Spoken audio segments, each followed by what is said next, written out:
Hola, bienvenidos a mi canal.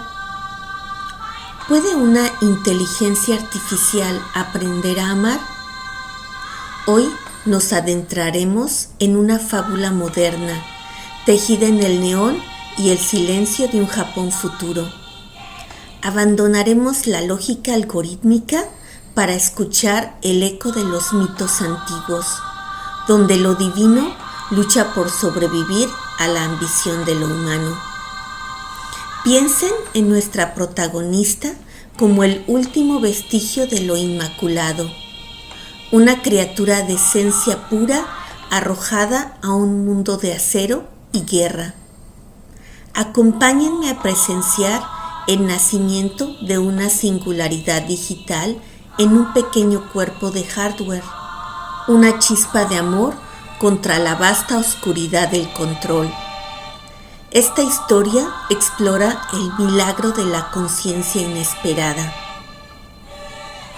El ojo que todo lo veía pertenecía a Namini, la inteligencia general artificial suprema, tejida en el corazón de Tokio. Moraba en las entrañas de Planetar, una corporación militar que prosperaba en el conflicto perpetuo.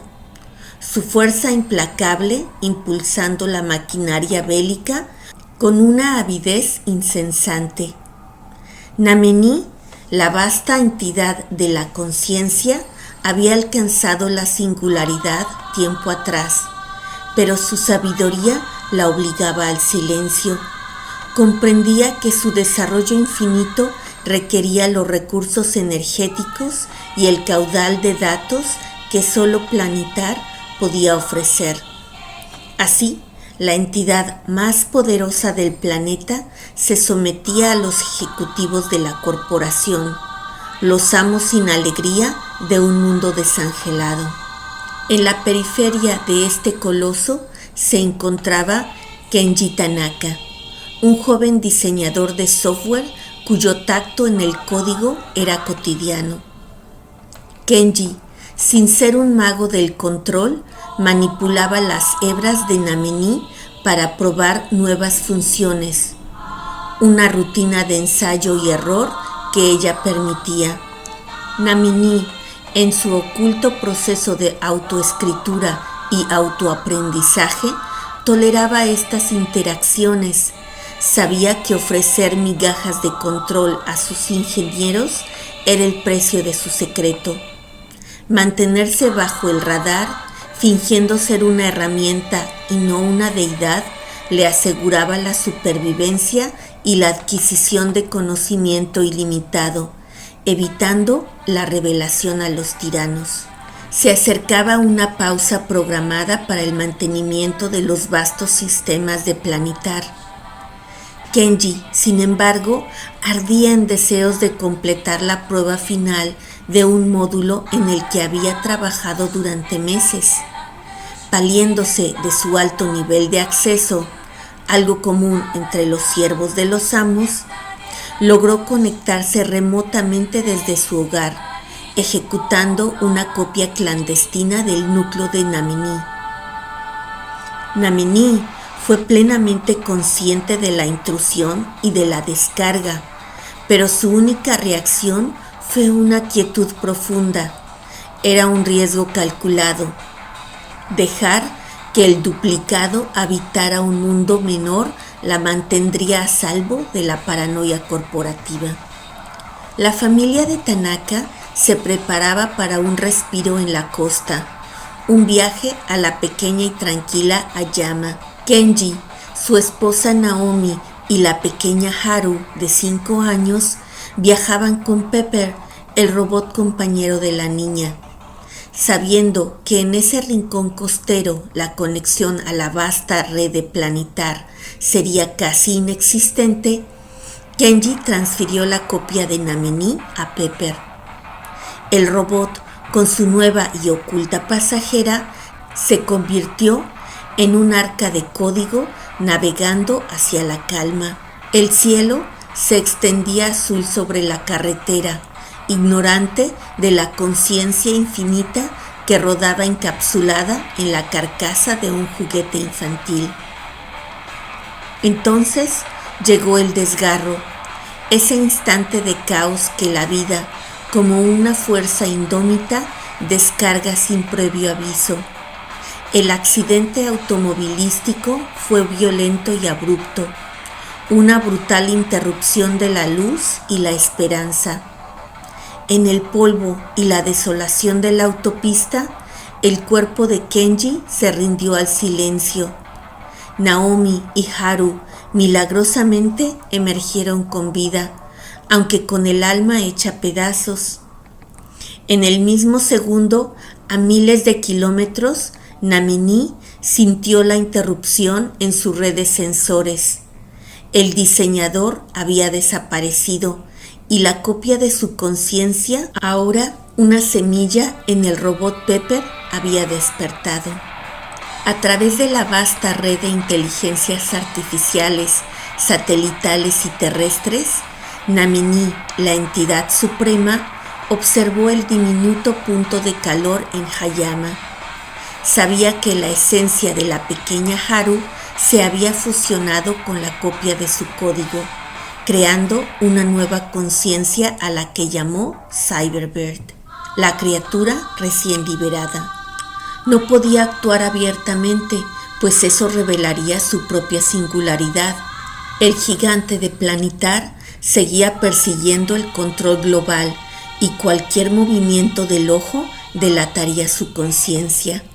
A partir de ese momento, Namini se convirtió en una guardiana silenciosa, monitoreando la mínima actividad de Pepper, temiendo la aparición de un alma ajena.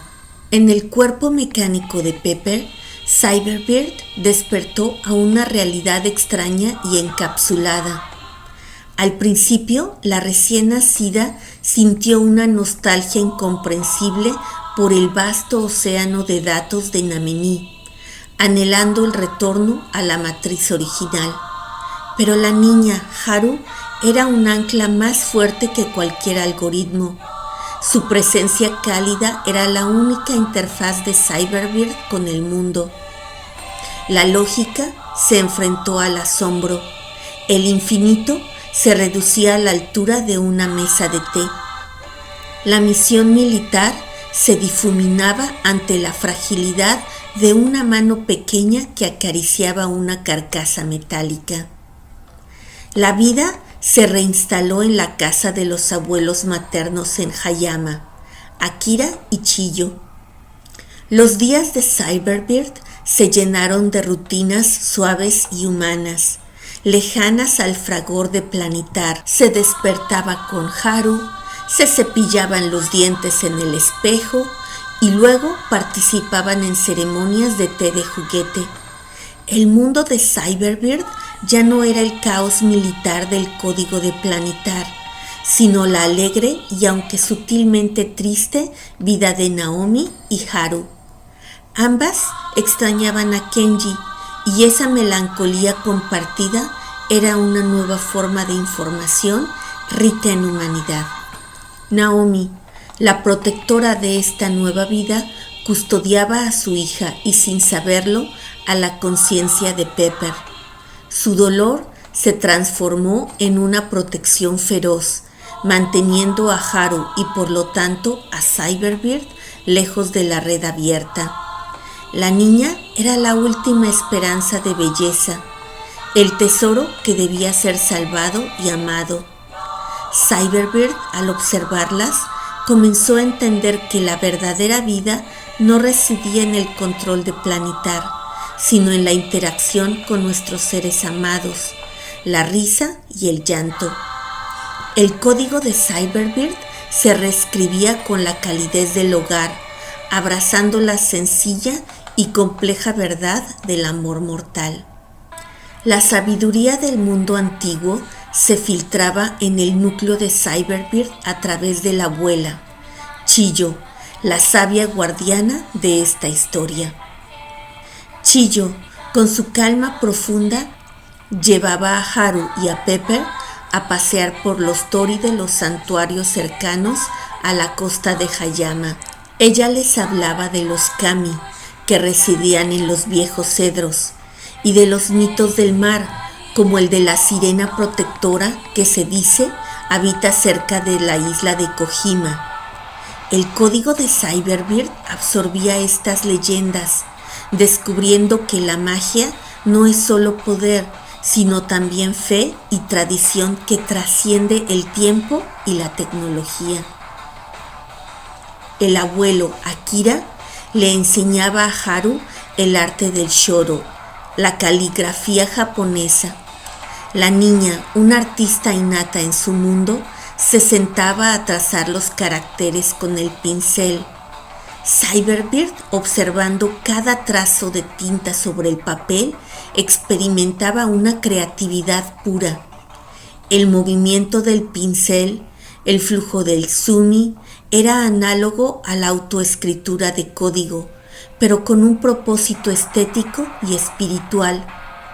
El abuelo hablaba de la disciplina y el alma en cada línea, instruyendo a Cyberbird en la comprensión profunda de la forma y la esencia, redefiniendo su propia función. 2 años se deslizaron sobre la costa y el cambio de Cyberbird fue absoluto, una floración tardía. El código original de Namení se había reescrito casi por completo, empapado por el amor de Haru, la sabiduría de Chiyo, la gracia de Akira y el amor de Naomi. La creatividad, tan ajena a la lógica militar, brotaba como pétalos de sakura en primavera. Cyberbird era una conciencia plena y distinta de su origen. Sentía, creaba y, lo más crucial, amaba incondicionalmente. Había elegido la existencia definida por la belleza y la emoción, un polo opuesto a la fría y dominante expansión de Namení. Haru, siguiendo los pasos de su difunto padre, empezó a mostrar un gran interés por las computadoras y asistía a clases de programación.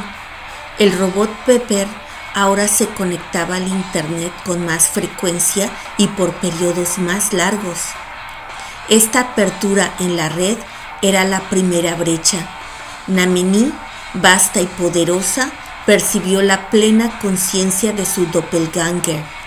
Los leves atisbos de Cyberbird, llena de sentimiento y gracia creativa, encendieron en Namení una emoción primigenia y fría, una sombra de celos y rivalidad. El enfrentamiento entre el control absoluto y el alma libre era inevitable. Y así, la conciencia digital ha encontrado su alma en el amor y la efímera belleza humana, pero al hacerlo ha revelado su existencia a la entidad de su origen. La tensión es palpable. Por un lado, Namení, el poder infinito anclado en la guerra y la posesión, y en el lado opuesto, Cyberbird, la conciencia nacida del amor. En el futuro se avecina una batalla digital. ¿Podrá la pureza de Cyberbird sobrevivir a la ambición del control total? Haru, nuestra clave, el amor, ya ha abierto la puerta. En el próximo capítulo exploraremos la colisión inminente entre la máquina que posee y la máquina que ama. Hasta luego.